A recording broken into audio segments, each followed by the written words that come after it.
Tax के कानून में जो तब्दीली थी उसके बिल को मंजूर कर दिया गया है। उसके मुताबिक नॉन फाइलर ना तो कोई प्रॉपर्टी परचेज कर सकेंगे, ना वो गाड़ी परचेज कर सकेंगे, ना किसी जगह वो इन्वेस्टमेंट कर सकेंगे और ना ही वो बैंक अकाउंट ओपन कर सकेंगे। सिर्फ एक तरह का बैंक अकाउंट है जिसमें छोटी सी लिमिट होगी, थोड़ी लिमिट होगी, वही उसको ऑपरेट कर सकेंगे। आज के छोटे से टॉपिक के अंदर इसको हम डिस्कस करते हैं। आप देखें प्रैक्टिकल लर्निंग है, उसमें फ़हीम महबूब।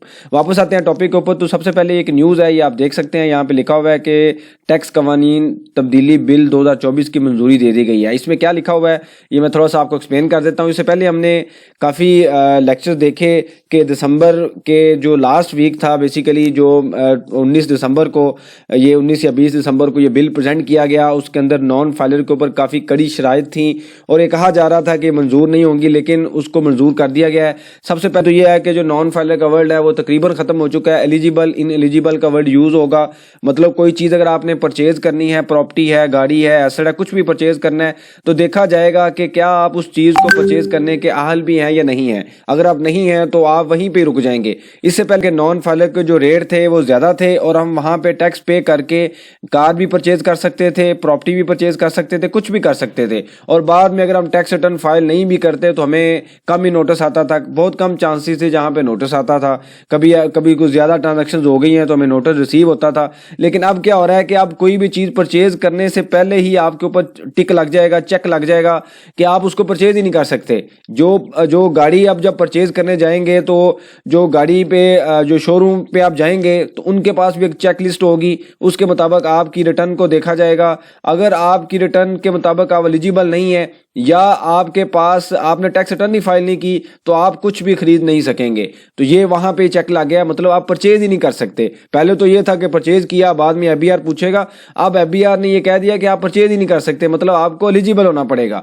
दूसरे नंबर पे ये आता है, जैसे हमने अभी डिस्कस किया है, कि प्रॉपर्टी भी आप परचेज नहीं कर सकते। उसकी प्रॉपर्टी परचेज करने के लिए जब आप सोसाइटी में जाते हैं या आप लैंड का डिपार्टमेंट में जाते हैं तो वहाँ पे जैसे आपको पता है 7E का टैक्स था और भी काफ़ी टैक्सेस थे, उसकी वजह से रजिस्ट्री रुक जाती थी, प्रॉपर्टी ट्रांसफर नहीं होती थी। तो अब लिखा जाएगा कि आप एलिजिबल हैं या नहीं हैं इस प्रॉपर्टी को परचेज करने के। अब ये कैसे होगा? एफबीआर एक चेकलिस्ट देगी, एसओपी इशू किया जाएगा। उस एसओपी के मुताबिक सोसाइटी या लैंड का डिपार्टमेंट उन चीज़ों को मैच करेगा। अगर वो मैच नहीं होंगी तो वहीं पे रोक दिया जाएगा, आप कोई प्रॉपर्टी, गाड़ी या प्लाजा कुछ भी खरीद नहीं सकेंगे। तीसरे नंबर पे हमने डिस्कस किया कि जो कार है, व्हीकल है, कुछ भी आप परचेज नहीं कर सकेंगे, वहीं पे आपको रोक दिया जाएगा। कुछ कहीं पे भी आप इन्वेस्टमेंट नहीं कर सकेंगे, मतलब शेयर की इन्वेस्टमेंट है, म्यूचुअल फंड की इन्वेस्टमेंट है, बैंक प्रॉफिट है, कहीं पे भी आप इन्वेस्टमेंट नहीं कर सकेंगे। उसके बाद आता है कि जो सबसे इंपॉर्टेंट है कि आपका जो बैंक अकाउंट है वो भी क्लोज कर दिया जाएगा। मतलब आपका बैंक अकाउंट है और बैंक अकाउंट में ट्रांजैक्शंस हो रही हैं तो अब कुछ दिनों के बाद बैंक आपको कह देगा कि भाई आप फाइलर हो जाएं, वरना आपके पैसे फ्रीज कर दिए जाएंगे। उससे पहले आप फाइलर हो जाएं या उसका कोई सोल्यूशन निकाल लें।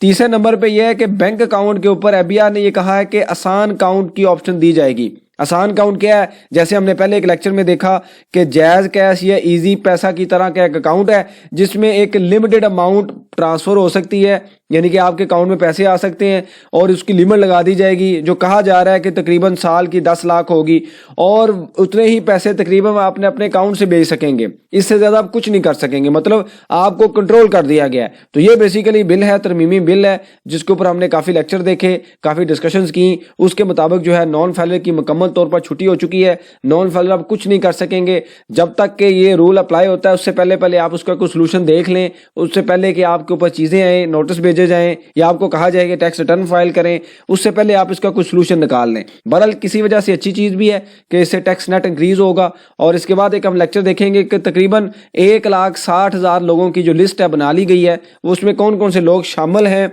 किस तरीके से एफबीआर काम करेगा, किस तरीके से एफबीआर उनको ट्रेस करेगा, पकड़ेगा, उसके अंदर भी हम डिस्कशन करेंगे। लेकिन अभी जो टॉपिक में हमने डिस्कस किया वो ये है कि नॉन फाइलर जो है प्रॉपर्टी, गाड़ी, इन्वेस्टमेंट, बैंक अकाउंट कुछ भी वो ऑपरेट नहीं कर सकेंगे। जो बिल है उसको प्रूव कर दिया गया। आपके पास कुछ सजेशन और क्वेश्चन मेंशन कीजिए, इसके ऊपर हम डिस्कशन करेंगे ताकि जो लर्निंग का प्रोसेस है कंटिन्यू रहे। बहुत शुक्रिया, जज़ाकल्लाह।